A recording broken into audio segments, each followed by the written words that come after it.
नीलाचल निवासाय नित्याय परमात्मने बलभद्र सुभद्राभ्यां श्री जगन्नाथाय ते नमः। कदाचित् कालिन्दी तटे विपिन संगीत तरलो मुदा वीरि नारी वदन कमलासाद मधुप रमा शंभो ब्रह्मा मर्मते गणेश चर्चित वधू जगन्नाथ स्वामी नयन पदगामी भवो तुमे जगन्नाथ स्वामी नयन पदगामी भवो तुमे। জগন্নাথ দেবের মন্দিরের কথা বলতে গেলেই কয়েকটা কবিতার লাইন মনে আসতে বাধ্য, মনে আসে। যেমন রথ ভাবে আমি দেব, যেমন আপনারে স্থাপিয়েছ ইত্যাদি। এখন এটা সত্যি কথা যে কোনো না কোনো মন্দির, বিশেষ করে জগন্নাথ মন্দির স্থাপন করার পিছনে হয়তো কোনো বড় মাথা থাকে, কিন্তু অনেক সময় ভিক্ষে করেও মন্দির তৈরি হয়। তো সেরকমই বিভিন্ন জায়গার জগন্নাথদেবের মন্দির, যেখানে জগন্নাথদেব পূজিত হন, সেরকম জায়গায় আমরা যাচ্ছি এবং আপনাদের সামনে তুলে ধরছি সেই সব মন্দির কেমনভাবে প্রতিষ্ঠা হয়েছিল, কেমনভাবে চলছে। যেমন এখানে রামরাজাতলার কাছে ডক্টর কানাইলাল ভট্টাচার্য কলেজের পাশে রয়েছে একটি মঠ, যেখানে পূজিত হন জগন্নাথদেব, এবং সেখানে এবারে তার নবকলেবর হবে। একেবারে নিম কাষ্ঠ থেকে বড় করে, মানে ছোট থেকে বড় হবে জগন্নাথ দেবের পুজো।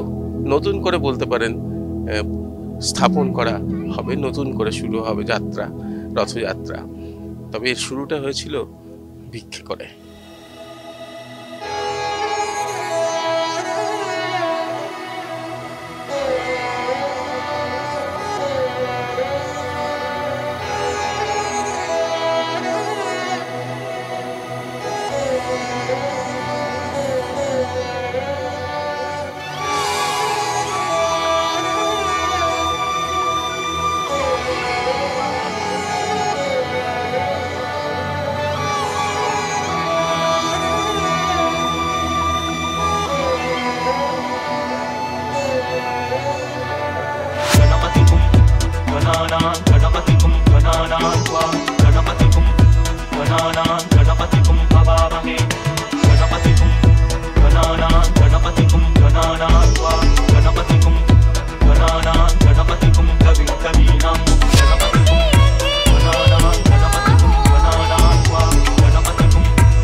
আসলে প্রাণ প্রতিষ্ঠাটা হচ্ছে আর কিছু না, যে বিগ্রহের প্রাণ প্রতিষ্ঠা।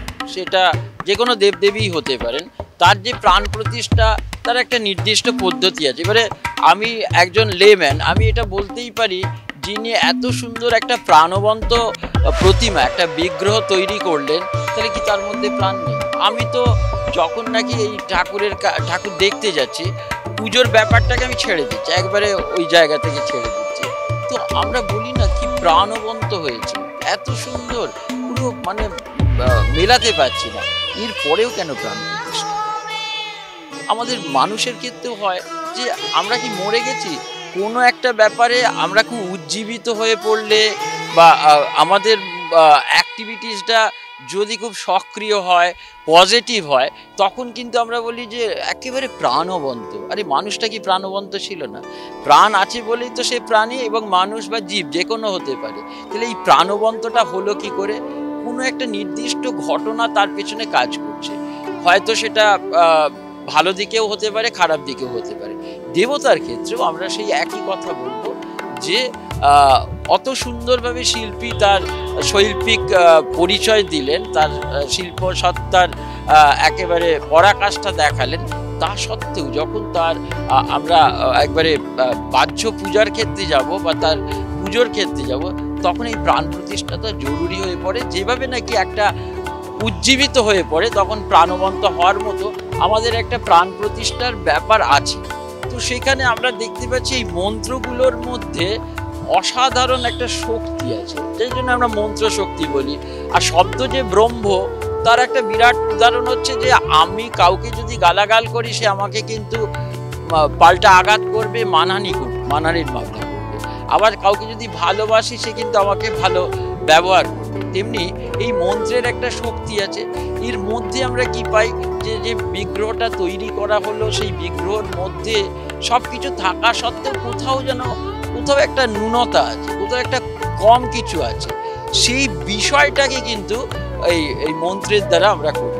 একেবারে গোড়া থেকে যদি বলি, যে ওখানে যে মন্ত্রটা বলা হচ্ছে অশ্ব প্রাণ প্রতিষ্ঠা মন্ত্রস্য অমুক ঋষি অমুক ছন্দ ব্রহ্ম বিষ্ণু শিবাদয় দেবতা অমুক দেবতায়া প্রাণ প্রতিষ্ঠা জপে বিনিয়োগ। এটা হচ্ছে অ্যাপ্লিকেশন বাংলায় বললে। অর্থাৎ এই প্রতিমার, এই বিগ্রহের আমরা আজকে প্রাণ প্রতিষ্ঠা করছি, এই ঋষি কিন্তু, এই দেবতা কিন্তু ব্রহ্ম বিষ্ণু শিব। অর্থাৎ আমরা যদি খুব গভীরে একটু যাই, তলিয়ে যদি একটু দেখি, সেখানে আমরা পাচ্ছি কি ব্রহ্মা হচ্ছেন একেবারে সৃষ্টিকর্তা, সৃষ্টি বিভাগের বিভাগীয় প্রধান, বিষ্ণু হচ্ছেন স্থিতি বিভাগের বিভাগীয় প্রধান, আর শঙ্কর ভগবান শিব হচ্ছেন লয় বিভাগের বিভাগীয় প্রধান। এদের প্রেজেন্সে এর প্রাণ প্রতিষ্ঠা হচ্ছে। এবং তারপরে যে বীজগুলো আমরা বলছি, সেগুলো একটা একটা করে যদি দেখি, সেখানে কোথাও পৃথিবীর বীজ, সেটা লং। তারপরে হং কথাটার অর্থ হচ্ছে, তারপরে হচ্ছে ক্ষিতি অপ, তারপরে তেজ, তারপরে মরুত অর্থাৎ বাতাস, তারপরে বোম আকাশ। এই যে যখনই এই পঞ্চভূতের সমাহার ঘটলো, তখনই কিন্তু ওই বিগ্রহটি প্রাণবন্ত হলো।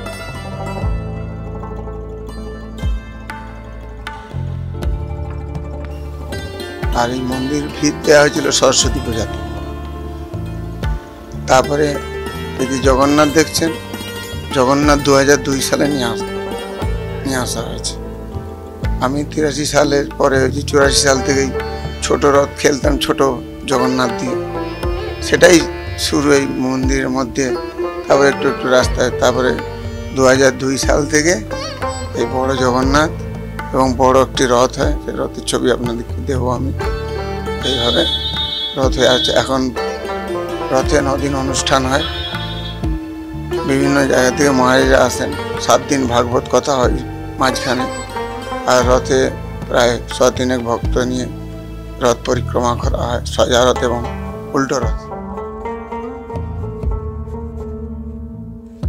শুনলেন তো যে মাধুকরী দিয়ে শুরু হয়েছিল এই মঠের যাত্রা, বলা যেতে পারে এই জগন্নাথ যাত্রাও সেই মাধুকরী। মানে মাধুকরী তো ভালো ভাষায়, সোজা কথায় সন্ন্যাসীরা দৌড়ে দৌড়ে ভিক্ষা করে